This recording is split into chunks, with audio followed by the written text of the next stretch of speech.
கல்வி தொலைக்காட்சி மாணவர் செல்வங்களுக்கு வணக்கம். நான் உங்கள் விஞ்ஞான ஆசிரியர் எஸ். கோபிநாத். இன்றைய வகுப்பில் நாங்கள் நேரோட்ட மின்மோட்டர் ஒன்றின் தொழிற்பாடு தொடர்பாக கற்க உள்ளோம். கடந்த வகுப்பில் மின்னோட்டத்தின் காந்த விளைவுகள் தொடர்பாக ஆராய்ந்தோம். அந்த அடிப்படையில் ஒலிபெருக்கியின் தொழிற்பாட்டுடன் கடந்த வகுப்பு நிறைவு செய்யப்பட்டிருந்தது. அதனது தொடர்ச்சியாக இன்றைய வகுப்பில் மின்னோட்டத்தின் காந்த விளைவு, அதாவது பிள்ளைகள் காந்தப்புலத்தில் வைக்கப்பட்ட கடத்தி ஒன்றிற்கு மின்னோட்டத்தை வழங்கும் பொழுது அந்த கடத்தி இயங்கும் என்ற தத்துவத்தின் அடிப்படையில் தொழிற்படக்கூடிய இன்னொரு உபகரணமாகிய மின் மோட்டார் தொடர்பாக விரிவாக ஆராய்வோம். அப்போ பாடத்துக்கு செல்ல முதலில் இந்த மின் மோட்டார் ஒன்றில் காணப்படுற பகுதிகள், இந்த ஸ்லைடில் நீங்கள் பார்த்தீங்கன்னா தெரியும், ஒரு எளிய நேரோட்ட மின் மோட்டார் ஒன்றில் காணப்படுற பகுதிகள் என்னென்ன என்றதை பார்த்து கொள்ள வேண்டும். முதலாவது அந்த அடிப்படையில் முதலாவது பார்த்தீங்கன்னு சொன்னால் பிள்ளைகள் முதலாவதாக இருக்கிறது ஆர்மேச்சர். ஆர்மேச்சரை நாங்கள் இன்னொரு பேரில் சொல்ல போகிறோம் என்னென்னு சொன்னால் சுருள் என்று சொல்லலாம். சரிதானே? அடுத்த ரெண்டாவது பார்த்தீங்கன்னு சொன்னால் திசை மாற்றி. சரி, அந்த திசை மாற்றி என்று சொல்கிறது நாங்கள் என்னது சொல்லுவோம்னு சொன்னால் கம்யூட்டேட்டர், அதாவது திசை மாற்றி என்று சொல்கிறது பிளவு வளையங்கள், ரெண்டு செப்பு வளையங்கள் பிளந்த வளையங்களாக இங்கே திசை மாற்றியாக பயன்படுத்தப்பட்டிருக்கு. அடுத்தது வலிமையான காந்தத்தை வழங்கக்கூடிய விதத்தில் ஒரு காந்த புலவு, சரியா, காந்தங்கள் அல்ல காந்த முனைவுகள் இங்கே காணப்படும். அப்போ இவ்வளவும் ஒரு நேரோட்ட மோட்டார் என்ற பகுதிகள். அதை விட மின்னை வழங்குவதற்கென காபனாலான தூரிகைகள் இங்கு இணைக்கப்பட்டிருக்கு. ரைட். அப்போ அந்த இவ்வளவு தான் பிரதானமான பகுதிகள். ஒரு நேரோட்ட மோட்டர்ன்ற பகுதிகள் இவ்வளவுமா தான் காணப்படும். ரைட். அப்போ பாருங்க, அடுத்ததா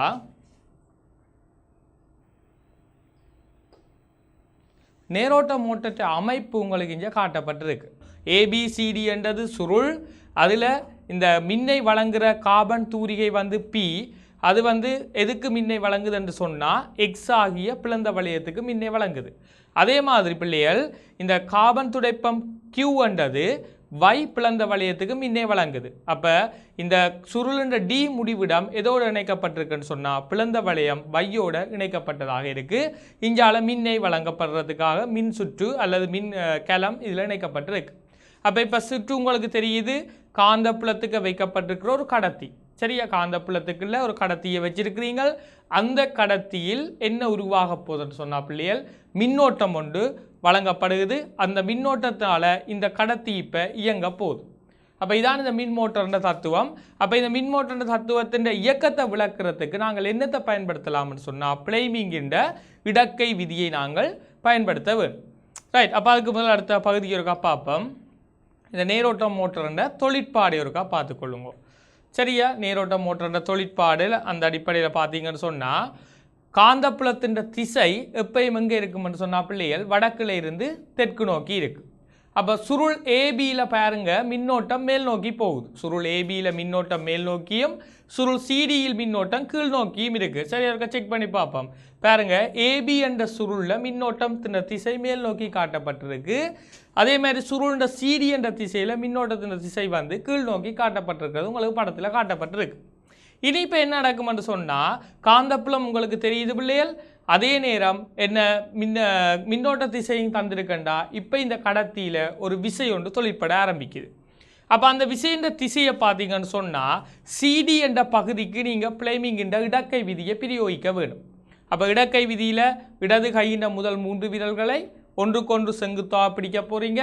சுட்டு விரல் காந்தப்புலத்தின் திசை, நடுவிரல் மின்னோட்ட திசையை குறித்தால் பெருவிரல் கடத்தியின் இயக்க திசையை குறித்து நிற்கும்.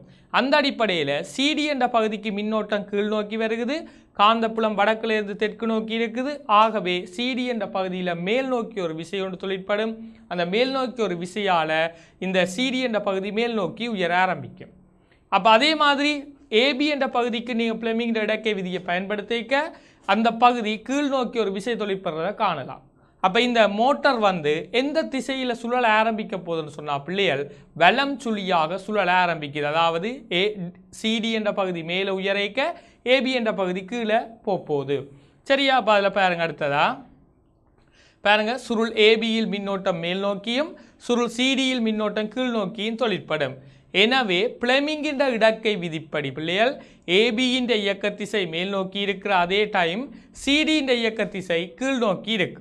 அப்போ இங்கே உருவாகிற விசை இணை காரணமாக ஆர்மேச்சர் வலம் சுழியாக சுழலும். சரி, அப்போ இங்கே மின்னோட்ட திசையை மாற்றிக்க என்ன நடக்கும்னு சொன்னால் பிள்ளைகள் இடஞ்சுழியாக இந்த ஆர்மேச்சர் சுழல்றதை காணலாம்.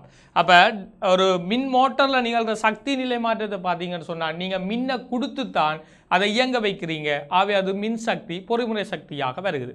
அப்போ வடிவா திருப்பியும் சொல்கிறேன், வடிவா கவனிங்க, காந்த புலத்துக்குள்ள ஒரு கடத்திக்கு நீங்கள் இப்போ மின்னோட்டத்தை வழங்கி இருக்கிறீங்க பிள்ளைகள். அப்போ மின்னோட்டம் வழங்கப்படையக்குள்ள என்ன தொழிற்படும்னு சொன்னால் காந்த புலத்தில் இருக்கிற அந்த கடத்தியில் ஒரு விசை ஒன்று தொழிற்பட போகுது. அப்போ சிடி என்ற பகுதியிலையும் ஏபி என்ற பகுதியிலையும் மின்னோட்ட திசைகளை வச்சுக்கொண்டு நாங்கள் அந்த பிளேமிங் இடக்கை விதியை பயன்படுத்தி பிள்ளைகள் அதை எந்த திசையில் இயங்கும் என்றதை கண்டுபிடிக்கிறோம். அந்த அடிப்படையில் சிடி என்ற திசையில் பார்த்தீங்கன்னு சொன்னால் மின்னோட்டம் வந்து மேல் நோக்கி போகுது. சரியா? அப்போ மின்னோட்டம் சிடி என்ற திசையில் கீழ் நோக்கி வருகிறது, ஏபி என்ற திசையில் மின்னோட்டம் மேல் நோக்கி போகுது. ஆகவே பிளேமிங் இடக்கை விதியை நீங்கள் பிரயோகிக்க சிடி என்ற பகுதி மேல் நோக்கி வருகிறது, ஏபி என்ற பகுதி கீழ் நோக்கி போகுது. ஆகவே அந்த ஆர்மேச்சர் வந்து வலம் சுழியாக உங்களுக்கு சுழலக்கூடிய ஒரு அமைப்பை காணக்கூடியதாக இருக்கும். அப்போ இவ்வாறு தான் என்ன தொழிற்படுதுன்னு சொன்னால் பிள்ளைகள் மின் மோட்டார் தொடர்ச்சியாக இயங்கி கொண்டிருக்கு. அப்போ மின் மோட்டரில் நிகழ்கிற சக்தி மாற்றம் என்னென்னு கேட்டால் நீங்கள் மின் சக்தியை கொடுக்குறீங்க, அங்கே பொறிமுறை சக்தியாக அது மாற்றப்படுகிறது. சரியா பிள்ளைகள்? ரைட். அப்போ அடுத்ததா இந்த படம் ஒன்று உங்களுக்கு அந்த அனிமேஷன் படம் ஒன்று காட்டப்பட்டிருக்கு பாருங்கள். நேரோட்ட மோட்டார் எவ்வாறு இயங்குது. அப்போ இதில் பார்த்தீங்கன்னு சொன்னால் பேட்டரியின் ப்ளஸில் இருந்து கரண்ட் ஸ்டார்ட் பண்ணுது, வடக்குலேருந்து தெற்காக காந்தப்புலம் இருக்க போது. ஆகவே இந்த மோட்டருண்ட இயக்கம், அதாவது இந்த கடத்தி கம்பியில் ஒரு விசை ஒன்று தொழிற்படுது பிளேமிங் இடக்கை விதிப்படி. ஆகவே இந்த மின் மோட்டார் வந்து ஒரு திசையில் இயங்கி கொண்டிருக்கிறத உங்களால் காணக்கூடிய மாதிரி இருக்குது. சரியா? இதுதான் மின் மோட்டருண்ட சாதாரணமான தொழிற்பாடு. ரைட். அப்போ அந்த கடந்த வகுப்பில் பார்த்த ஒரு விடயத்தை தான் நாங்கள் பார்த்து முடிச்சிருக்கிறோம், எளிய மோட்டருண்ட தொழிற்பாடு. இன்றைய அலகில் நாங்கள் படிக்க போகிற விடயம் மின்காந்த தூண்டல். சரியா? மின்காந்த தூண்டலும் அதனுடன் தொடர்புடைய விளைவுகளும் தான் இன்றைய வகுப்பில் நாங்கள் முற்றுமுழுதாக ஆராய இருக்கிறோம். அந்த அடிப்படையில் பாருங்கள், இந்த கற்றற்பேறுகள், மின்காந்த தூண்டலுக்குரிய கற்றற்பேறுகள், அதாவது இன்றைய அலகில் நாங்கள் கற்க வேண்டியதற்கான கற்றற்பேறுகளை உங்களுக்கு நான் இதில் காட்சிப்படுத்தி இருக்கிறேன். அந்த கற்றற்பேறுகளை முதல் தெளிவாக பார்த்துக்கொள்ளுங்க. முதலாவது என்ன செய்ய வேண்டும்னு சொன்னால் பிள்ளைகள் மின்காந்த தூண்டல் நிகழ்வினை செய்து காட்டுவர். அப்போ மின்காந்த தூண்டல் என்று சொன்னால் என்ன, அதை என்ன மாதிரி எளிமையான முறையில் உங்களுக்கு விளங்கப்படுத்த முடியும் என்றதுதான் இதில் முதலாவது விடயம். ரெண்டாவது பாருங்க, தூண்டப்பட்ட ஓட்டத்தினை பாதிக்கும் காரணிகளை கூறுவர். பிளேமிங்கின் வலக்கை விதியை பயன்படுத்தி ஒரு நேரிய கடத்தி ஒன்றில் தூண்டப்பட்ட மின்னோட்டத்தின் திசையினை கண்டறிவர். அப்போ நீங்கள் இயக்கத்துக்கு இடக்கை விதி பயன்படுத்தின மாதிரி இங்கே நீங்கள் படிக்க போகிறது வலக்கை விதி, பிளேமிங்கின் வலக்கை விதி. அடுத்தது சைக்கிள், டைனமோ, பொறிமுறை நுணுக்குப்பணி என்பவற்றின் செயற்பாடுகளை விவரிப்பர். ஆடலோட்ட மின் பிறப்பாக்கி ஒன்றின் பிரதான பாகங்களையும் அவற்றின் முக்கியத்துவத்தையும் கூறுதல். அடுத்தது படிகூட்டு மாற்றி மற்றும் படிகுறை மாற்றின்ற தொழிற்பாடு கட்டமைப்புகளை விவரிக்கிறது. அப்போ இவ்வளவும் இன்றைய அலகில் நாங்கள் முற்றுமுழுதாக கற்க போகிற விடயங்களாக அமையும். ரைட். அந்த அடிப்படையில் முதலாவதாக நாங்கள் பார்க்க போகிறோம் என்னென்னு சொன்னால் மின்காந்த தூண்டல். சரியா? மின்காந்த தூண்டல். அப்போ இந்த மின்காந்த தூண்டல் பாருங்க, காந்தப்புலத்தில் வைக்கப்பட்ட கடத்தி ஒன்றை அசைப்பதன் மூலம் அக்கடத்தியில் மின்னோட்டத்தை உருவாக்கலாம் என்றதுதான் மின்காந்த விளைவு, மின்காந்த தூண்டல் விளைவு என்று சொல்ல போறீங்க. அதாவது பிள்ளைகள் காந்த புலத்துக்குள்ள ஒரு கடத்தியை நீங்கள் அசைக்க அந்த கடத்தியில் மின்னோட்டம் உருவாகும். இதை கண்டுபிடிச்சது யாரு? 1831ஆம் ஆண்டு மைக்கேல் ஃபெரடே என்றவர் தான் இதை கண்டுபிடிக்கிறார். சரி, அப்போ அந்த அடிப்படையில் முதல் நீங்கள் படித்ததுக்கும் இதுக்கும் எதிர்மாறான விடயங்க. முதல் நீங்கள் படித்த விடயத்தை ஞாபகப்படுத்தி கொள்ளுங்க. முதல் நீங்கள் எப்படி படித்தீங்க? காந்த புலத்துக்குள்ள வைக்கப்பட்ட ஒரு கடத்திக்கு மின்னை வழங்கும் பொழுது அந்த கடத்தி இயங்கும் என்றதுதான் முதல் நீங்கள் படித்த விடயம், மோட்டருண்ட தத்துவம். அதாவது காந்த புலத்தில் வைக்கப்பட்ட ஒரு கடத்திக்கு மின்னை வழங்கும் பொழுது அந்த கடத்தி இயங்கும். இப்போ நீங்கள் படிக்கிறது என்ன? காந்த புலத்துக்குள்ள ஒரு கடத்தியை நீங்கள் அசைத்தால், காந்த புலத்துக்குள்ள ஒரு கடத்தி கம்பியை வச்சு போட்டு அந்த கடத்தி கம்பியை நீங்கள் அசைக்கும் பொழுது அந்த கடத்தி கம்பியில் ஒரு மின்னோட்டம் ஒன்று தூண்டப்படும். இதுதான் மைக்கேல் ஃபெரடேன்ற மின்காந்த தூண்டல். சரி, அப்போ அதாவது காந்த புலத்துக்கு கடத்தியை அசைச்சு மின்னை உருவாக்குறது. அப்போ முதல் இதுக்கு காந்த புலத்துக்கு வைக்கப்பட்ட கடத்திக்கு மின்னை வழங்கினா அந்த கடத்தி இயங்கும்ன்றதுக்கு மோட்டார் உதாரணமாக வரும். இதுக்கு இப்போ நீங்கள் படிக்க போகிற மின்காந்த தூண்டலுக்கு உதாரணமாக எது அமையும் என்று கேட்டால் பிள்ளைகள் டைனமோ. சரி, அப்போ டைனமோவில் என்ன நடக்குது? காந்தப்புலத்துக்குள்ள ஒரு கடத்தி இயங்குது. ஆகவே அந்த கடத்தியில் மின்னோட்டம் ஒன்று தூண்டப்படுகிறது. அப்போ நாங்கள் சாதாரணமாக பயன்படுத்துகிற ஏடிஎம் கார்டு, டெபிட் கார்டு எல்லாம் எந்த தத்துவத்தில் இயங்குதுன்னு சொன்னால் பிள்ளைகள் இந்த மின்காந்த தூண்டல் என்ற தத்துவத்தில் தான் அதை நாங்கள் பயன்படுத்தி கொள்கிறோம். சரி, அப்போ இதை முதல் சொன்னது யாருன்னு சொன்னால் பிள்ளைகள் மைக்கேல் ஃபெரடே 1831ஆம் ஆண்டு இந்த மின்காந்த தூண்டல் தொடர்பான விஷயங்களை சொல்கிறார். ரைட், அப்போ அந்த அடிப்படையில் முதலாவதாக ஒரு செயற்பாடுக்குள்ளே போய் பார்க்க போகிறோம். சரி, அந்த செயற்பாடு என்னன்றதை படத்தில் வடிவாக பார்த்து கொள்ளுங்கோ. என்ன, ஒரு ஜூ வடிவ காந்தம் ஒன்று எடுத்திருக்கிறோம். சரியா, அப்போ இந்த ஜூ வடிவ காந்தத்துக்குள்ள ஒரு கடத்தி கம்பி ஏபி என்றது வைக்கப்பட்டிருக்கு. அதே நேரம் அது இந்த முடிவிடங்கள் கொண்டு வந்து மையப்பூச்சிய கல்வனோமானியோடு இணைக்கப்பட்டிருக்கிறத காட்டியிருக்கு. அப்போ கடத்தி கம்பி அசைக்கிற திசையும் உங்களுக்கு போட்டிருக்கிறோம். அதில் மேல் நோக்கி இந்த கடத்தி கம்பி அசையுது. சரியா, அப்போ மின்னோட்டத்தின் திசையில் ஒரு மாற்றம் ஒன்று உங்களுக்கு ஏற்படுறதுக்கு சந்தர்ப்பம் இருக்குது. சரியா, அப்போ வடிவாக கவனிக்க வேணும். கடத்தி கம்பி ஏயிலிருந்து பியை நோக்கி ஏயிலேருந்து பி என்ற கடத்தி கம்பியை மேல் நோக்கி நாங்கள் இப்போ அசைக்கிறோம். மேல் நோக்கி அசைக்கும் பொழுது அந்த கடத்தி கம்பியில் மின்னோட்டம் ஒன்று உருவாகுது. அந்த மின்னோட்டத்தால் பிள்ளைகள் கல்வனோமானின் திரும்பல் வந்து ஏற்படுது.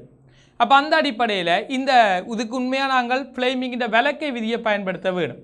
சரியா பிள்ளைகள்? இப்போ என்னென்னா இயக்கம் காட்டப்பட்டிருக்கு, மின்னோட்ட திசையும் காட்டியிருக்குன்னு சொன்னால், அதே நேரம் காந்தப்புலம் உங்களுக்கு தெரியும்னு சொன்னால் இங்கே உருவாகிற மின்னோட்ட திசையை காண்றதுக்கு ஃப்ளேமிங்கின் விளக்கை விதி என்றது பயன்படும். சரியா, அப்போ ஃப்ளேமிங்கிற விளக்கை விதியை உண்மையாக சொல்லித்தான் இதை நாங்கள் அங்கால சொல்ல வேணும். அந்த அடிப்படையில் இல்லை அவதானத்தை முதல் பார்த்துட்டு ஃப்ளேமிங்கிற விளக்கை விதிக்கு வருவோம். சரியா, ரைட். அப்போ இந்த செயற்பாட்டில் அவதானம் என்ன? ரைட், பாருங்க பிள்ளைகள், என்ன அவதானம்? கடத்தி கம்பி அதாவது ஏபியை மேல் நோக்கி அசைக்கும் போது மின்னோட்டம் எங்கேருந்து எங்கே பாயுது? ஏயிலிருந்து பிக்கு பாயுது. சரி, அதே மாதிரி கடத்தி கம்பியை கீழே அசைக்க பிள்ளைகள் மின்னோட்டம் எங்கேருந்து பாயுது? பியிலிருந்து ஏக்கு பாயுது. ஆகவே இதை எதிர்த்து வச்சு கொண்டு நீங்கள் இனங்காண்றீங்கன்னு சொன்னால் கல்வனோமானின் டிஃப்ளெக்ஷன் திரும்பலை அடிப்படையாக வைத்து கொண்டு இந்த முடிவை நீங்கள் எடுக்கிறீங்க. அப்போ மேல் அசைக்க கல்வனோமானி ஒரு திசையில் அசையுது, கீழே அசைக்க அதுக்கு ஒப்போசிட்டான திசையில் அசையுது. அப்போ இதில் இருந்து காந்தப்புலத்துக்குள்ள அந்த கடத்தியை அசைக்க அங்கே என்ன உருவாகுதுன்னு கண்டுபிடிக்கலாம்னு சொன்னால் பிள்ளைகள் மின்னோட்டம் ஒன்று அந்த கடத்தி கம்பியில் உருவாகுதுன்றது உங்களுக்கு முடிவாக எடுக்கலாம். அவை பெருசோலேருந்து வர்ற முடிவை பாருங்க. காந்தப்புலத்தினுள் ஒரு கடத்தியை அசைக்கும் பொழுது அந்த கடத்தியில் மின்னோட்டம் ஒன்று தூண்டப்படும் என முடிவெடுக்கலாம். சரிதானே பிள்ளைகள்? ரைட். இப்போ அடுத்து பார்ப்போம் செயற்பாடு 2. இந்த செயற்பாடை பாருங்க. சரியா, இந்த செயற்பாட்டின் வடிவத்தில் என்ன சொல்லப்பட்டிருக்குன்னு சொன்னால் ஒரு கம்பி சுருளுக்குள்ள ஒரு சட்ட காந்தத்தை முதல்ல உள்ளே கொண்டு போயினோம், 2ஆம் சந்தர்ப்பத்தில் ஓய்வாக வைக்கினோம், 3ஆம் சந்தர்ப்பத்தில் உள்ள வச்ச காந்தத்தை திருப்பி வெளியில் இழுக்கினோம். சரி, அப்போ இந்த 3 சந்தர்ப்பத்தின் போதும் கல்வனோமானியில் ஏற்படுற திரும்பல் தான் எங்களுக்கு அவதானம். அப்போ முதலாம் சந்தர்ப்பத்தில் பாருங்கோ, காந்தத்தை சுருளுக்குள்ளே கொண்டு போய்க்குள்ள என்ன நடக்கும்? காந்த விசை கோடுகளை இந்த சுருள் வந்து வெட்டேக்க அந்த சுருளில் மின்னோட்டம் வந்து தூண்டப்படுது. 2ஆம் சந்தர்ப்பத்தில் காந்தத்தை சுருளுக்குள்ள ஓய்வாக வைக்க என்ன நடக்கும்னு சொன்னால் பிள்ளைகள் என்ன நடக்கும்னு சொன்னால் அங்கே காந்த விசை கோடுகள் சுருளை வெட்டாது, அவை அசைவு நிகழையில் அப்போ மின் தூண்டப்படாது, கல்வனோமானி பூச்சியத்தை காட்டும். 3ஆம் சந்தர்ப்பம் காந்தத்தை சுருளுக்கு இருந்து வெளியே நீங்கள் இழுக்கல என்ன நடக்கும்னு சொன்னால் திருப்பி ஒரு அசைவு நிகழுது.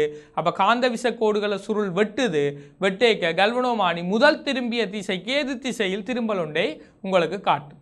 ஆகவே இங்கு அசைவு நிகழும் பொழுது மின்னோட்டம் தூண்டப்படுகிறது என்றது நாங்கள் இதில் முடிவாக எடுத்துக்கொள்ளலாம். சரி, அப்போ இந்த செயற்பாட்டுக்கான அவதானங்களையும் முடிவையும் பார்ப்போம் இருக்கா. ரைட், பாருங்க, அந்த செயற்பாட்டில் இருந்து உங்களுக்கு அவதானம் காந்தத்துக்குள்ள அதாவது சுருளுக்குள்ள காந்தத்தை நாங்கள் செலுத்தேக்குள்ள மையப்பூச்சிய கல்வனோமானியில் மின்னோட்டம் ஒரு திசையில் பாயுது. காந்தத்தை கம்பி சுருளுக்கு ஒரு இடத்துல அப்படியே வைக்க சரியா மின்னோட்டம் உருவாக இல்லை. காந்தத்தை சுருளிலிருந்து வெளியே இழுக்கல மையப்பூச்சிய கல்வனோமானி முதல் திரும்பிய திசைக்கு எதிர் திசையில் திரும்புது. அப்போ இதான் எங்களுக்கு கிடைக்கிற அவதானம். ஆகவே இதுலேருந்து நாங்கள் சொல்லுவோம் ஒரு அசைவு ஒன்று நிகழேக்குள்ள என்ன செய்யுதுன்னு சொன்னால் காந்த விசைக்கோடுகள் சுருளை வெட்டேக்குள்ள. இப்போ நீங்கள் இதில் என்ன செய்கிறீங்க பிள்ளைகள்? சுருளை ஓய்வாக வச்சுக்கொண்டு காந்தத்தை உள்ளுக்கு அசைக்கிறீங்க. சரியா? அல்லது நீங்கள் என்ன செய்யலாம்னு சொன்னால் பிள்ளைகள் காந்த தோய்வாக வச்சுக்கொண்டு சுருளை அசைக்கலாம். எந்த சந்தர்ப்பத்தின் போதும் காந்த விசை கோடுகள் சுருளை வெட்டும் பொழுது அந்த சுருளில் மின்னோட்டம் தூண்டப்படும் என்றது உங்களுக்கு முடிவாக இதிலிருந்து தெரிய போகிற ஒரு விடயம். ரைட்டா? அப்போ இந்த மின்காந்த தூண்டல் தொடர்பாக அடுத்து வார ஒரு காணொளியில் நீங்கள் இந்த மின்காந்த தூண்டலை ஒருக்கா தெளிவாக அவதானித்து கொள்ளலாம். இப்போது நீங்கள் திரையில் காண்பது கடத்தி கம்பிச்சுருள் ஒன்றினூடாக மின்னூட்டம் உண்டாகுமாறு ஒழுங்கமைக்கப்பட்ட தொகுதி ஒன்றாகும். இங்கு காந்தத்தை கம்பிச்சுருளில் உள்நோக்கி அசைக்கும் போது கல்வனோமானியின் காட்டி குறித்த ஒரு திசையில் திரும்பல் அடையும். காந்தம் ஓய்வில் இருக்கும் போது கல்வனோமானியின் சுட்டி எத்திசையிலும் திரும்பல் அடையாது.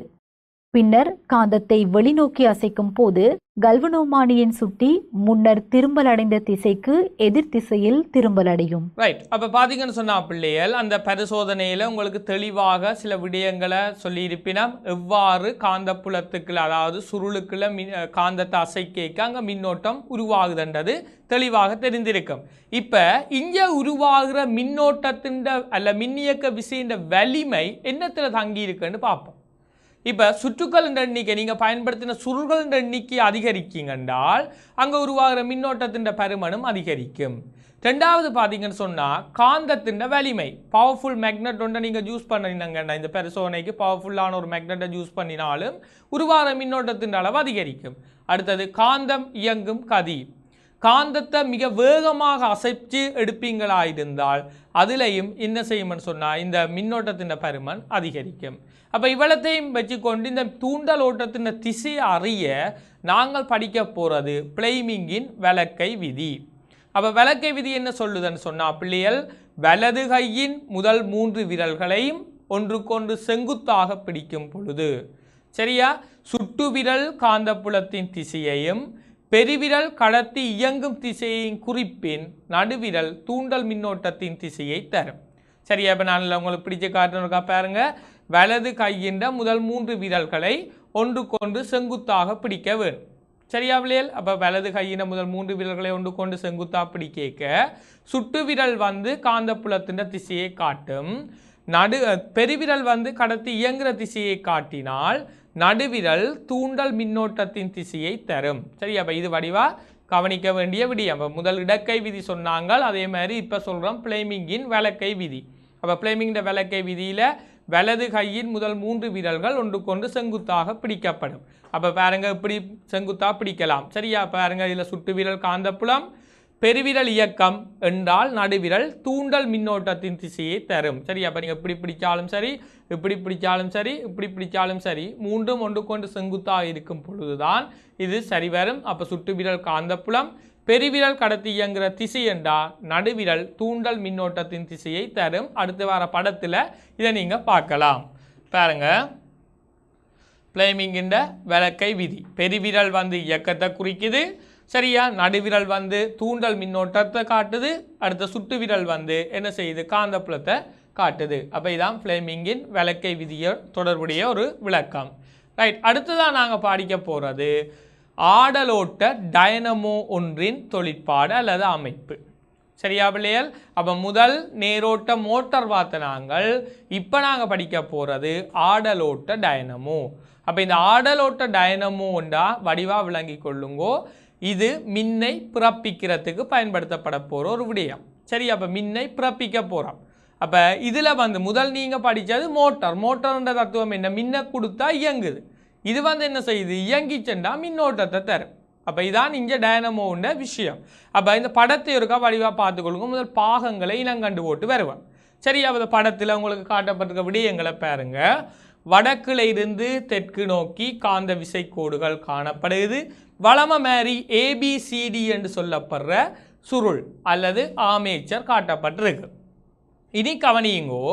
சுருள் A இந்த முடிவிடம் அந்த நீல கலர் படம் அந்த நீல கலர் கோட பாருங்கவா. சுருள் A இந்த முடிவிடம் நழுவல் வளையம் P-யோடு இணைக்கப்பட்டிருக்கு. சரியா? சுருள் A இந்த முடிவிடம் நழுவல் வளையம் P-யோடு இணைக்கப்பட்டிருக்கு.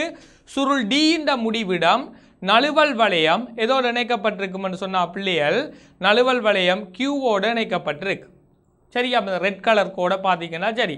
அப்போ இந்த சுருண்ட முடிவிடம் டியூலேருந்து வர ரெட் கலர் கோடு நழுவல் வளையம் கியூவோடு இணைக்கப்பட்டிருக்கு. முடிவிடம் ஏயிலேருந்து வர அந்த கோடு வந்து அந்த இது வந்து என்னத்தோடு இணைக்கப்பட்டிருக்குன்னா நழுவல் வளையம் பியோடு இணைக்கப்பட்டிருக்கு. இங்கேயும் 2 கார்பன் தூரிகைகள் XY என்று காட்டப்பட்டிருக்கு உங்களுக்கு. அப்போ XY என்று சொல்லப்படுற கார்பன் தூரிகைகள் அதோடு இருந்து புறச்சுற்றுல என்ன இணைக்கப்பட்டிருக்குன்னு சொன்னால் பிள்ளைகள் மையப்பூச்சி கல்வனோமானி ஒன்று இணைக்கப்பட்டிருக்கிறது உங்களுக்கு தெரியும். அப்போ ABCD சுருள், அதே நேரம் PQ என்றது நழுவல் வளையங்கள், XY என்றது கார்பன் தூரிகைகள். இப்போ உங்களுக்கு கம்பிச்சுருள் அச்சுப்பற்றி சுழல்ற திசையும் காட்டியிருக்கணும். அப்போ இந்த திசையும் உங்களுக்கு தெரியும், காந்த விசை கோடுகளும் தெரியும். இதை வச்சு கொண்டு இந்த சுருளில் எவ்வாறு மின்னோட்டம் உருவாகும் என்றதை பிளேமிங்கின்ற விளக்கை விதியை பயன்படுத்தி நாங்கள் அறியக்கூடிய மாதிரி இருக்கும். ரைட். அப்போ அடுத்த அடிப்படையில் பார்ப்போம். இந்த பகுதிகள் உங்களுக்கு சொல்லியிருக்கு. சரி, அந்த பகுதிகளை பாருங்க. என்ன பகுதிகள்னு சொன்னால் ABCD என்றது என்ன சொல்லப்பட்டிருக்கண்டா பல்ல சுற்றுக்களை கொண்ட சுருள், அதுதான் ஆர்மேச்சர்னு சொல்கிறோம். அப்போ கம்பிச்சுருண்ட இரு முனைகளும் வலிமையான காந்தப்புலத்துக்குள்ள வைக்கப்பட்டிருக்கு. அப்போ சுருளின் முனை A நழுவல் வளையம் P உடனும் சுருளின் மற்றிய முனை D நழுவல் வளையம் Q உடனும் இணைக்கப்பட்டுள்ளது. PQ எனும் இரு நழுவல் வளையங்களும் XY எனும் கார்பன் தூரிகைகளுடன் இணைக்கப்பட்டுள்ளது. இக்கம்பிச்சுருளானது காந்தப்புலத்தை வெட்டி கொண்டு சுழல்வதால் சுருளில் மின்னோட்டம் தூண்டப்படும். எவ்வாறு மின்னோட்டம் தூண்டப்படும் என்றதைத்தான் அடுத்த இதில் நாங்கள் பார்க்க போகிறோம். சரியோ? ரைட். அப்போ பாருங்க, ஆடலோட்ட டைனமோவின் தொழிற்பாடு.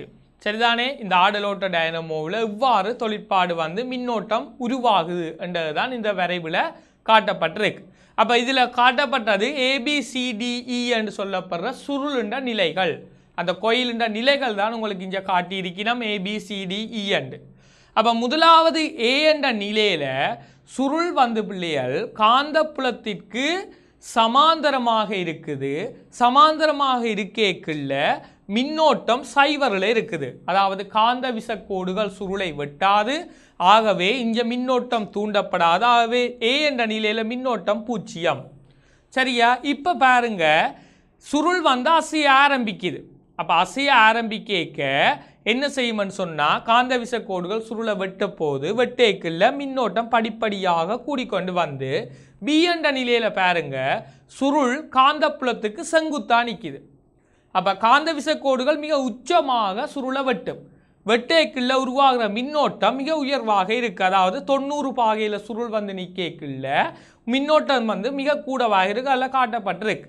அப்படியே நிற்காதானே பிள்ளைகள் பேர் என்ன செய்யும்? சுருள் திருப்பி காந்தப்புலத்துக்கு சமாந்தரமாக போகும். அதாவது 180 பாகை திரும்பல் அடையக்குள்ள திருப்பி சுருள் வந்து காந்தப்புலத்துக்கு சமாந்தரமாக போகுது. ஆகவே மின்னோட்டம் உருவாகாது. மின்னோட்டம் திருப்பி 0க்கு வந்துட்டு, அதாவது 180 பாகை திருப்பத்துக்கு திருப்பி என்ன செய்ய போதுன்னு சொன்னால், அப்போ முதல் சந்தர்ப்பத்தில் பாருங்க, B என்ற சந்தர்ப்பத்தில் AB என்ற பகுதி மேல் நோக்கி உயர்ந்தது, CD என்ற பகுதி கீழ் நோக்கி வந்தது. ஆனால் D என்ற சந்தர்ப்பத்தில் பாருங்க பிள்ளைகள் இப்போ சுருள் திரும்பிட்டுது. அப்போ D என்ற சந்தர்ப்பம் 270 பாகை திரும்பி இருக்கிற இந்த சந்தர்ப்பத்தில் CD என்ற பகுதி திருப்பி மேலே வருகுது, AB என்ற பகுதி கீழே போகுது. ஆகவே மின்னோட்ட திசை வந்து என்ன செய்யுது உங்களுக்குண்டா மாற்றம் அடையுது. அப்போ முதல் நேர இருந்த மின்னோட்ட திசை மாறுது. நழுவல் வளையத்தால் மின்னோட்ட திசை மாறுது. ஆகவே கிராஃப் வந்து மைனஸுக்கு, அதாவது சைவருக்கு கீழே உங்களுக்கு இங்கே போகுது. சரி, அப்போ ஆடலோட்ட மின்னோட்டம் ஒன்று இந்த அமைப்பில் உருவாகிறது உங்களுக்கு வடிவாக தெரியும். அப்போ திருப்பி சுருள் E என்ற நிலைக்கு வரைக்கு, அதாவது 360 பாகை சுழன்று E என்ற நிலைக்கு வரைக்குள்ள திருப்பி காந்தப்புலத்துக்கு என்னவா வர்றார்? சமாந்தரமாக வாரார். ஆகவே மின்னோட்டம் 0 ஆகுது. அப்போ ஒரு டைனமோ ஒன்று என்ன வகை மின்னோட்டத்தை உருவாக்கும்னு சொன்னால் பிள்ளைகள் AC, அதாவது ஆடலோட்ட மின்னோட்டம் ஒன்றை உருவாக்கும். அப்போ காந்தப்புலத்துக்கு சுருள் செங்குத்தா இருக்கேக்க உருவாகிற மின்னோட்டம் உயர்வாக இருக்கிறதையும் பிள்ளைகள் காந்தப்புலத்துக்கு சுருள் சமாந்தரமாக இருக்கேக்க உருவாகிற மின்னோட்டம் குறைவாக இருக்கிறதையும் இதில் இருந்து உங்களுக்கு விளங்கி கொள்ளக்கூடிய மாதிரி வரும். ஆகவே இது தொடர்பான விளக்கத்தை தான் அடுத்ததாக நாங்கள் நோட்ஸாக தந்துருக்கு. சரியா? அப்போ பாருங்க, அதில் நிலை ஏயில், சரியா, அப்போ நிலை ஏயில் சுருள் காந்தப்புலத்துக்கு சமாந்தரமாக காணப்படுவதால் மின்னோட்டம் தூண்டப்படாது. சரி, அப்போ வடிவா பாருங்கோ, நிலை ஏயில் சுருள் காந்தப்புலத்துக்கு சமாந்தரமாக இருக்குது. ஆகவே என்ன செய்யான்னு சொன்னால் காந்த விசைக்கோடுகள் சுருளை வெட்டாது. ஆகவே மின்னோட்டம் வந்து அந்த சுருளில் தூண்டப்படாது. நிலை பியில் சுருளின் ஏபி பகுதி மேல் நோக்கியும் சிடி பகுதி கீழ் நோக்கியும் இயங்குது. சரி, அப்போ நிலை பியில் பாருங்கோ, ஏபி என்ற பகுதி மேல் நோக்கி இயங்குது, சிடி என்ற பகுதி கீழ் நோக்கி இயங்குது. எனவே என்ன நடக்க போகுதுன்னு சொன்னால் சுருள் காந்தப்புலத்துக்கு செங்குத்தா வருகுது. ஆகவே வர்ற மின்னோட்டம் வந்து மிக உயர்வாக காணப்படுகிறது. நிலை சியில் சரியா சுருள் மீண்டும் காந்தப்புலத்துக்கு சமாந்தரமாக வருகுது. சரி, ஆகவே மின்னோட்டம் திருப்பி என்னவா வருதுண்டா 0 வருது 180 பாகையில். அடுத்த கட்டம் பார்த்தீங்கன்னு சொன்னால் நிலை டியில் சுருளின் ஏபி பகுதி கீழ் நோக்கியும் சிடி பகுதி மேல் நோக்கியும் இயங்கும். சரியா, அப்போ பாருங்க, நிலை டியில் சுருளின் சிடி பகுதி மேல் நோக்கி இயங்குற அதே சமயம் ஏபி பகுதி வந்து கீழ் நோக்கி இயங்குது. எனவே என்ன செய்யுது, இங்கே மின்னோட்டம் அதாவது காந்தப்புலத்துக்கு சுருள் செங்குத்தா இருக்குது. ஆகவே மின்னோட்ட திசை மாறுது பாருங்க, டிசிபிஏ ஆக மாற்றமடையேக்க கல்வனோமானி வலப்பக்கம் திரும்பல் அடையுது. அப்போ முதல் இடப்பக்கம் திரும்பின கல்வனோமானி இப்போ வலப்பக்கம் திரும்பலை காட்டுது. அப்போ இப்போ நிலை டியில் மின்னோட்ட திசை எப்படி இருக்குன்னு சொன்னால் பிள்ளைகள் டிசிபிஏ ஆக இருக்கு. அப்போ நிலை பியில் மின்னோட்ட திசை எப்படி இருந்ததுன்னு பாருங்கோ, ஏபிசிடி ஆக இருக்கிற மின்னோட்ட திசை நிலை டிக்கு வரைக்க டிசிபிஏ ஆக மாறுறதால மின்னோட்ட திசை வந்து உங்களுக்கு மாற்றம் அடையுது. அப்போ இங்கே நிகழ்கிற சக்தி மாற்றம் என்ன, இயங்குறதாலான் மின் உருவாகுது. ஆகவே பொறிமுறை சக்தி என்னவா வருதுன்னு சொன்னா பிள்ளைகள் மின் சக்தியாக மாற்றப்படுகிறது. அப்போ நிலை அந்த ஆடலோட்ட டைனமோவில் நிகழும் சக்தி மாற்றம் பொறிமுறை சக்தி மின் சக்தி. சரியா, ரைட். இப்போ அடுத்த பாருங்க, ஆடலோட்ட டைனமோ ஒன்றுண்ட தொழிற்பாடு. சரியா, ஆடலோட்ட டைனமோ ஒன்றுண்ட தொழிற்பாடு உங்களுக்கு இதில் காட்டப்பட்டிருக்கிறது. பார்த்தீங்கன்னா வடிவா தெரியும். என்ன, சுருள் அசையேக்குள்ள இந்த நழுவல் வளையங்களுக்கூட மின்னோட்டம் பாய்ந்து கல்வனோமானி இந்த திசை வந்து திரும்பல் அடைகிறதை மாற்றமடைஞ்சொன்றிருக்கிறதையும் உங்களால் பார்க்க இயலும்.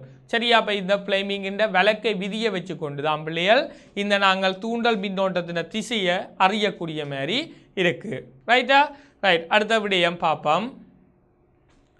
என்னண்டா, இப்போ மின்காந்த தூண்டலில் இயங்குகிற அடுத்த ஒரு பகுதி இயங்கும் சுருள் நுணுக்கு பண்ணி.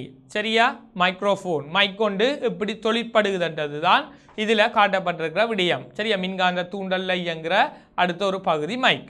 அப்போ இந்த மைக் எப்படி இயங்க போகுதுன்னு சொன்னால் பாருங்க பிள்ளைகள், முதலாவது மைக்கில் விதானம் என்று சொல்லப்படுற ஒரு பகுதி காணப்படும். அப்போ இந்த விதானம் நாங்கள் கதை கேட்க ஒலியை ஏற்படுத்த அந்த விதானம் அசையும். அப்போ விதானம் அதிர்வடையேக்க பிள்ளைகள் விதானத்தோட மெல்லிய கம்பி சுருள் அல்ல சுருள் ஒன்று இணைக்கப்பட்டு காந்தப்புலத்துக்கு இணைக்கப்பட்டிருக்கு. அப்போ நீங்கள் விதானம் மைக்குக்கு முன்னுக்கு கதை கேட்க விதானம் அதிருது, விதானம் அதிரேக்க அந்த கம்பி சுருளும் சேர்ந்து அதிரும். அப்போ இப்போ பாருங்க வடிவா காந்தப்புலத்துக்குள்ள சுருள் ஒன்று அசையுது. அப்போ அந்த அதிர்வால் அந்த சுருளில் என்ன உருவாகுதுன்னா ஒரு மாறும் மின்னோட்டம் ஒன்று உருவாகும். ஏன் இந்த மாறும் மின்னோட்டம், நாங்கள் கதைக்கிற ஒளிச்சரிவுன்ற டெசிபலுக்கு ஏற்ப என்ன செய்ய மாட்டோம், அங்கே உருவாகிற மின்னோட்டத்தின் பருமனும் திசை மாற்றமடைஞ்சு கொண்டு இருக்கும். ஆகவே இந்த ஒரு மைக்கில் என்ன உருவாகுதுன்னு சொன்னால் பிள்ளைகள் ஒரு மின்னோட்டம் ஒன்று தூண்டப்படுது. அந்த படத்தை பாருங்க, ஒரு திருப்பி சொல்கிறேன். அந்த ஸ்லைடில் படத்தை பார்த்தீங்கன்னு சொன்னால் விதானம் காட்டப்பட்டிருக்கு உங்களுக்கு. விதானத்தோட ஒரு மெல்லிய கம்பி சுருள் ஒன்று இணைக்கப்பட்டிருக்கு. அது அவ்வளவும் ஒரு காந்தத்துக்குள்ளே இருக்குது. சரியா, இப்போ நீங்கள் மைக்கில் கதை கேட்க விதானம் அதிரும், விதானத்தோடு சேர்ந்து சுருளும் அதிரும். அப்போ சுருள் அதிரேக்க காந்தப்புலத்துக்கு இப்போ சுருள் அதிருது. ஆகவே அங்கே மின்னோட்டம் ஒன்று அந்த சுருளை தூண்டப்படுகிறது. அந்த மின்னோட்டம் வந்து ஒரு மாற்றமடையும் மின்னோட்டமாக உருவாக்கப்படுது. சரியா, அப்போ இவ்வாறு தான் என்ன நுணுக்கு பண்ணியில் என்ன மின்னோட்டம் தூண்டப்படுற விடயமாக காணப்படும். சரியா, ரைட். அடுத்ததாக பாருங்க பிள்ளைகள், அடுத்த மின்காந்த தூண்டலில் அடுத்த ஒரு உபகரணம் என்னன்னு சொன்னால் துவிச்சக்கர வண்டி டைனமோ. சரியா, இப்போ நீங்கள் இவ்வளோ நேரம் படித்த டைனமோவுக்கும் துவிச்சக்கர வண்டி டைனமோவுக்கும் இடையில் ஒரு வேறுபாடு இருக்குது. அது ஞாபகப்படுத்த வேணும். நீங்கள் முதல் படித்த டைனமோ எல்லாமே பிள்ளைகள் என்னத்தில் இயங்குதுன்னு சொன்னால் காந்தம் ஓய்வாக இருக்குது, சுருள் சுழலுது. ஆனால் துவிச்சக்கர வண்டி டைனமோவை பொறுத்த வரைக்கும் பிள்ளைகள் எது ஓய்வாக இருக்க போதுன்னு சொன்னால் சுருள் ஓய்வாக இருக்கும், நடுவில் உருளை வடிவ காந்தம் சுழலப்போகுது. சரியா? அப்போ நீங்கள் சைக்கிள் சில்லு, அதாவது துவிச்சக்கர வண்டியின் சில்லு சுத்தேக்குள்ள அந்த டைனமோவின் தலைப்பகுதியும் சேர்ந்து சுழலும். அப்போ தலைப்பகுதியும் சேர்ந்து சுழலே கவிழியல் அதோடு இணைக்கப்பட்ட உருளை வடிவ காந்தமும் சுழலும். ஆகவே காந்தப்புல கோடுகள் சுருளை இங்கே வெட்டுது, வெட்டேக்குள்ள மின்னோட்டம் ஒன்று உருவாகுது. ஆகவே துவிச்சக்கர வண்டி டைனமோவிலையும் உருவாகிற மின்னோட்டம் என்னன்னு கேட்டீங்கன்னு சொன்னால் ஒரு ஆடலோட்ட மின்னோட்டம் ஒன்று இதில் உருவாக்கப்படுது. சரியா? அப்போ துவிச்சக்கர வண்டி டைனமோவில் என்ன மின்னோட்டம் வரும்னு கேட்டால் பிள்ளைகள் வடிவாக ஞாபகப்படுத்திக் கொள்ளுங்க, ஒரு ஆடலோட்ட மின்னோட்டம் ஒன்று உருவாகுது. அப்போ இன்னொரு விஷயத்தை வடிவாக கவனிங்கோ. ஒரு முறை பேப்பரில் கேள்வி வந்தது, இந்த துவிச்சக்கர வண்டியின் தலைப்பகுதி கரடாக இருப்பதனால் கிடைக்கிற நன்மை என்ன? அப்போ உங்களுக்கு தெரியும், அந்த துவிச்சக்கர வண்டி டைனமோவுண்ட அந்த மேல் அந்த டயரோட இணைகிற பகுதி வந்து எப்பயும் கரடாகத்தான் இருக்கும். அப்போ கரடாக இருக்கிறதால என்ன நன்மை என்று கேட்டால் பிள்ளைகள் உராய்வு. அப்போ உராய்வால் சில்லோட என்ன செய்யும்னு சொன்னால் அந்த டைனமோட தலைப்பகுதி இணைஞ்சிருக்கும், வழுக்காமல் இயங்கக்கூடிய மாதிரி இருக்கும். சரி, இப்போ இதால் ஏற்படுற இன்னொரு பிரதிகூலம் என்னன்னு கேட்டிருந்தவங்க. சரி, அப்போ இந்த கரடாக இருக்கிறதால நன்மை உராய்வு அதிகரிக்குது. ஆகவே சில்லோட இந்த டைனமோட தலைப்பகுதி இணைஞ்சு என்ன செய்யும், வழுக்காமல் இயங்கி கொண்டு இருக்கும். சரி, இதால் வரக்கூடிய தீமை என்னன்னு கேட்டிங்கன்னு சொன்னால் உராய்வு இருக்கிறதால பிள்ளைகள் இந்த சைக்கிளின் டயர் வந்து தேஞ்சு போகிறதுக்கான சந்தர்ப்பம் ஒன்று இருக்குது. சரி, அப்போ சைக்கிள் டயர் வந்து தேயுமேன்னு சொன்னால் அந்த தலைப்பகுதி கரடாக இருந்து வெட்டுக்களை கொண்டு கரடாக இருக்கிறதால பிள்ளைகள் என்ன செய்யும்னு சொன்னால் நெடுகளும் சைக்கிள் டயரோட தேய டயர் வந்து தேஞ்சு போகிறதுக்கான ஒரு சந்தர்ப்பம் ஒன்று இருக்குது. அப்போ துவிச்சக்கர வண்டி டைனமோவையும் சாதாரண டைனமோவையும் வடிவாக வேறுபடுத்தி கொள்ளுங்க. சாதாரண டைனமோவில் சுருள் இயங்கும், காந்தம் ஓய்வில் இருக்கும். துவிச்சக்கர வண்டி டைனமோவை பொறுத்த வரைக்கும் காந்தம் இயங்கும், சுருள் ஓய்வில் காணப்படும். அந்த படத்தை இருக்கா பார்த்துக்கொள்ளுங்க, சைடில் இருக்கிற படத்தை. சரியா?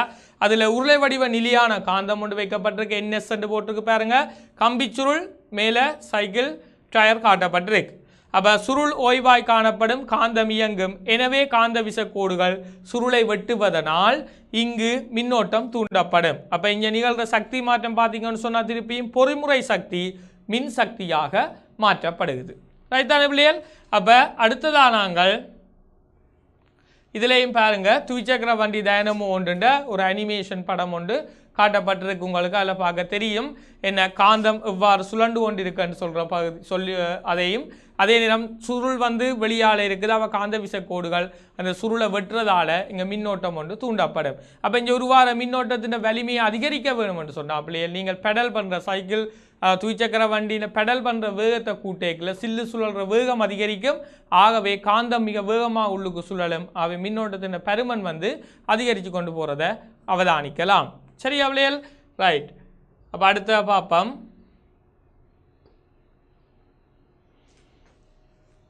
சரி, அப்போ இந்த விஷயத்துக்கு முதல் நாங்கள் மின்காந்த தூண்டல் என்ற விடயம் பார்த்த. நாங்கள் மின்காந்த தூண்டல் என்று சொன்னால் என்ன சொன்னாங்க பிள்ளைகள்? காந்த புலத்துக்குள்ள ஒரு கடத்தியை அசைக்கும் பொழுது அந்த கடத்தியில் மின்னோட்டம் ஒன்று தூண்டப்படும் என்றதை மைக்கேல் ஃபெரடே கண்டுபிடிக்கிறார். அதுதான் மின்காந்த தூண்டல் என்று நாங்கள் சொல்கிறோம். அப்போ மின்காந்த தூண்டலுக்காக வேண்டி நாங்கள் படித்த உபகரணங்கள் என்னென்னு பார்த்தீங்கன்னு சொன்னால் ஆடலோட்ட டைனமோ. ஆடலோட்ட டைனமோ எவ்வாறு தொழிற்படுது, அதில் எவ்வாறு ஆடலோட்டம் ஒன்று உருவாகுதுன்றதை விரிவாக பார்த்து நாங்கள். ரெண்டாவது பார்த்து நாங்கள் இயங்கு சுருள் நுணுக்கு பண்ணி. சரி, அப்போ மைக்ரோஃபோன் ஒன்று எவ்வாறு ஃபங்க்ஷன் பண்ணுதுன்றதையும் அதில் பார்த்து நாங்கள். மூன்றாவது பார்த்து நாங்கள் துவிச்சக்கர வண்டி டைனமோ ஒன்றின் தொழிற்பாடு. அப்போ இந்த மூன்று விடயங்களும் எதுக்கு உதாரணமாக வரும் என்று சொன்னால் பிள்ளைகள் மின்காந்த தூண்டலுக்கு உதாரணமாக வரும். இப்போ அடுத்த விடயமாக நாங்கள் படிக்க போகிறது நேரோட்டமும் ஆடலோட்டமும். சரி, அப்போ இந்த மின்னோட்டத்தின் வகையில் ஆடலோட்ட மின்னோட்டம் ஒன்று இருக்குது, அடுத்த நேரோட்ட மின்னோட்டம் ஒன்று இருக்குது. அப்போ ஆடலோட்ட மின்னோட்டம் என்று சொன்னால் என்ன?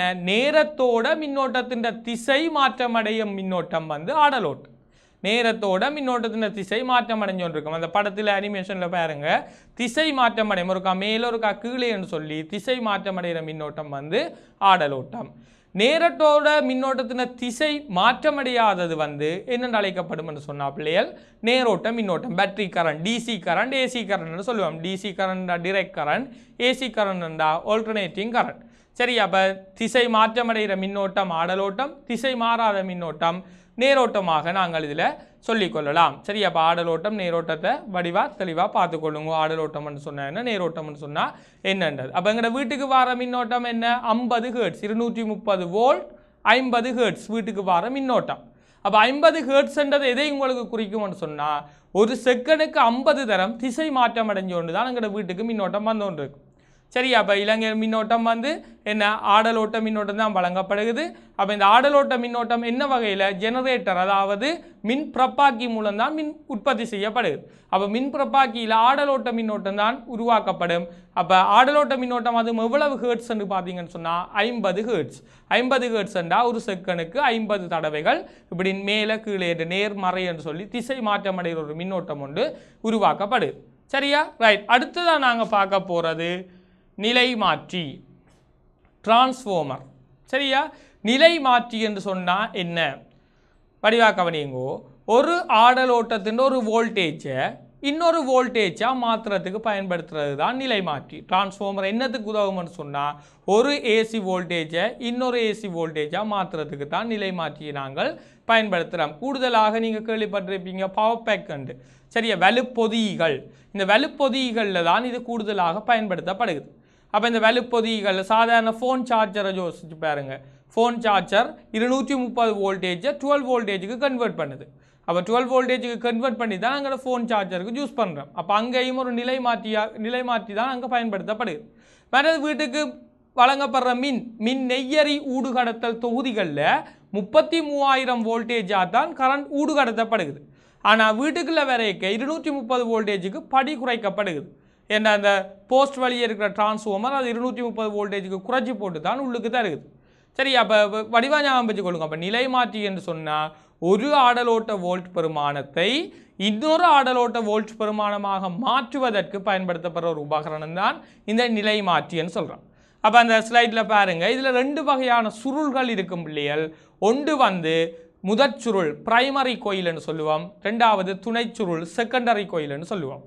சரியா, அப்போ முதல் சுருள் வந்து என்ன மாதிரி இருக்க போகுதுன்னு சொன்னால் என்ன கம்பிச்சுருளால் சுற்றப்பட்டு மென்னிரும்பு அகனியில் கம்பிச்சுருளால் சுற்றித்தான் இந்த கோயில்கள் உருவாக்கப்பட்டிருக்கு.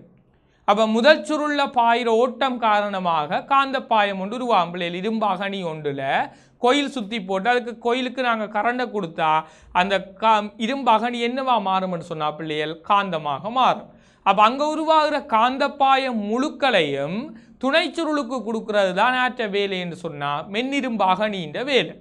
அப்போ முதல் சுருள் எப்பயும் என்னத்தோடு இணைக்கணும்னு சொன்னால் ஏசி கரண்ட் ஆடலோட்டம். இப்போ டிரான்ஸ்ஃபார்மர் டிசியில் ஒர்க் பண்ணாது, டிரெக்ட் கரண்டில் ஒர்க் பண்ணாது பிள்ளைகள், பேட்டரியில் ஒர்க் பண்ணாது. ஏசி கரண்டில் தான் டிரான்ஸ்ஃபார்மர் ஃபங்க்ஷன் பண்ணும். ஏனெண்டா மாற்றமடைகிற ஒரு மின்னோட்டம் ஒன்று வரைக்குள்ள உருவாகிற காந்தப்பாய மாற்றமும் வேறுபடும். அவை துணைச்சுருளில் அதில் வச்சு கொண்டு மின்னோட்டம் ஒன்று தூண்டப்படுகிறது. சரியா, ரைட். இப்போ இதில் பாருங்க மிச்சத்தை நிலை மாற்றி. சரியா, அதில் என்ன சுருள்களில் இருக்கிற சுற்றுக்கள் என்ற எண்ணிக்கை அடிப்படையாக கொண்டு நிலை மாற்றிகளை 2ஆக பிரித்து கொள்ளினோம். ஒன்று ஸ்டெப் அப், சரியா, படிக்கூற்று நிலை மாற்றி. ரெண்டாவது ஸ்டெப் டவுன், படிக்குறை நிலை மாற்றி. இதை எதை வச்சு தீர்மானிக்கப்படும்னு சொன்னால் இதில் இருக்கிற சுற்றுக்கள் என்ற எண்ணிக்கையை வச்சு கொண்டு தான் தீர்மானிக்கப்படுது. அப்போ முதற் சுருள்ன்றது எப்பயும் ஆடல் மின்னோட்டத்தோடு இணைக்கப்படும். அப்போ அதில் உங்களுக்கு சைன் எல்லாம் போட்டு காட்டியிருக்கு பாருங்க. துணைச்சுருளையும் என்ன இருக்குண்டா நீங்கள் இணைக்க வேண்டிய உபகரணம் இணைக்கப்பட்டிருக்கும் அதில். அப்போ நடுவில் இருக்கிற அந்த பெட்டி வடிவத்தில் இருக்கிறவர் தான் மென்னிரும்பு அகனி. சரி, அப்போ இந்த படிக்கூட்டு மாற்றி என்றதை இருக்கா நாங்கள் பார்ப்போம். சரியா, படிக்கூட்டு மாற்றி ஸ்டெப் அப் டிரான்ஸ்ஃபார்மர். சரி, அப்போ பாருங்க என்ன சொல்ல போகிறோம். துணை சுருளில் இருக்கிற சுற்றுக்கள் எண்ணிக்கை முதற் சுருளில் இருக்கிற சுற்றுக்கள் எண்ணிக்கையை விட அதிகமாக இருந்தால் அது படிக்கூட்டு மாற்றி. சரியா, வடிவாக கவனிக்க வேணும். முதற் சுருளில் இருக்கிற சுற்றுக்களை விட பிள்ளைகள் துணை சுருளில் இருக்கிற சுற்றுக்கள் எண்ணிக்கை அதிகமாக இருந்தால் அது படிக்கூட்டு மாற்றி. அப்போ துணை சுருளில் தூண்டப்படுற மின்னியக்க விசை முதற் சுருளில் பிரயோகிக்கப்பட்ட மின்னியக்க விசையிலும் பார்க்க அதிகமாக இருக்கு. சரி, அப்போ நீங்கள் 230 வோல்டேஜை கொடுத்து கூட வோல்டேஜ் எடுக்க போகிறீங்கன்னு சொன்னால் அதுக்கு நீங்கள் பயன்படுத்த வேண்டியது படிக்கூட்டு மாற்றி. அப்போ படிக்கூட்டு மாற்றி என்ன நடக்கும். முதற் சுருளில் இருக்கிற சுருள்கள் எண்ணிக்கையிலும் பார்க்க பிள்ளைகள் துணைச்சுருளில் இருக்கிற சுருள்கள் எண்ணிக்கை அதிகமாக இருந்தால் முதற் சுருளில் கொடுத்த வோல்டேஜை விட துணைச்சுருளோட வோல்டேஜ் வந்து என்ன செய்யும்னாக்க அதிகமாக கிடைக்கும். அப்போ இது எங்கே பயன்படுத்தப்படுது. மின் உற்பத்தி நிலையங்கள் அல்லது மின் நெய்யரி ஊடுகடத்தல் நிலையங்களில் எங்கே இந்த நிலை மாற்றி பயன்படும்னு சொன்னால் படிக்கூட்டு நிலை மாற்றி.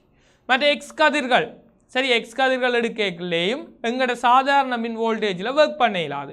அதை விட கூட வோல்டேஜ் கொடுக்கணுமென்றபடியா அந்த எக்ஸ் கதிர் தொழிற்பாடுகளின் போதும் படிகூட்டு நிலைமாற்றி காட்டப்படும், பல பயன்படும். இந்த படிகூட்டு நிலைமாற்றின படம் உங்களுக்கு கீழே காட்டியிருக்கு, இந்த ஸ்லைடில் பாருங்க வடிவா.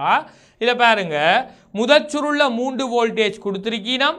சரியா, பைப்பு சுற்றுல துணை சுருளில் அதாவது பயப்பு சுற்றுல 15 வோல்டேஜ் வருகுது. எப்படி இது சாத்தியப்படும் என்று சொன்னால், முதற் சுருளை விட துணை சுருளில் இருக்கிற சுற்றுக்கள் எண்ணிக்கை அதிகம். இந்த முதலாவது படத்தில் மாறி வர வேணும் பிள்ளைகள், அங்காலாம் துணை சுருள் வரணும், இங்காலாம் முதற் சுருள் வரணும். 2வது சுற்றை தான் நான் சொல்கிறேன்னா, இந்த பைப்பு பயப்பு போட்டிருக்கிறத இருக்கா வடிவா பாருங்க. முதற் சுருளில் இருக்கிற சுற்றுக்கள் எண்ணிக்கையிலும் பார்க்க துணைச்சுருளில் இருக்கிற சுற்றுக்கள் எண்ணிக்கை உயர்வாக இருக்குது. ஆகவே இது படிக்கூட்டு நிலை மாற்றியாக காணப்படும். ரைட், அடுத்த பாருங்க, படிகுறை மாற்றி, ஸ்டெப் டவுன் டிரான்ஸ்ஃபார்மர். சரியா, இவர் என்ன செய்வார், முதற்சுருளில் இருக்கிற சுற்றுக்கள் எண்ணிக்கை தான் கூடவா இருக்கும் துணைச்சுருளை விட. சரியா, முதற்சுருளில் இருக்கிற சுற்றுக்கள் எண்ணிக்கை துணைச்சுருளை விட கூடவா இருந்தா என்ன நடக்கும் நினைக்கிறீங்க, அவுட்புட் வோல்டேஜ் குறைஞ்சிடும். சரியா, அப்போ பாருங்க, துணைச்சுருளின் சுற்றுக்களின் எண்ணிக்கை முதற்சுருளின் சுற்றுக்களின் எண்ணிக்கையை விட குறைவாயின் அது படிக்குறை மாற்றி. அப்போ இதால் என்ன, துணைச்சுருளில் தூண்டப்பட்ட மின்னியக்க விசை முதற்சுருளில் பிரயோகிக்கப்பட்ட மின்னியக்க விசையிலும் பார்க்க என்ன செய்யும்டா குறையும். அப்போ இது எங்கே பயன்படும் என்று சொன்னால், வீட்டுக்கு வழங்கப்படுற மின் ஊடுகடத்தல் நிலையங்களில் இது பயன்படுத்தப்படுகிறது.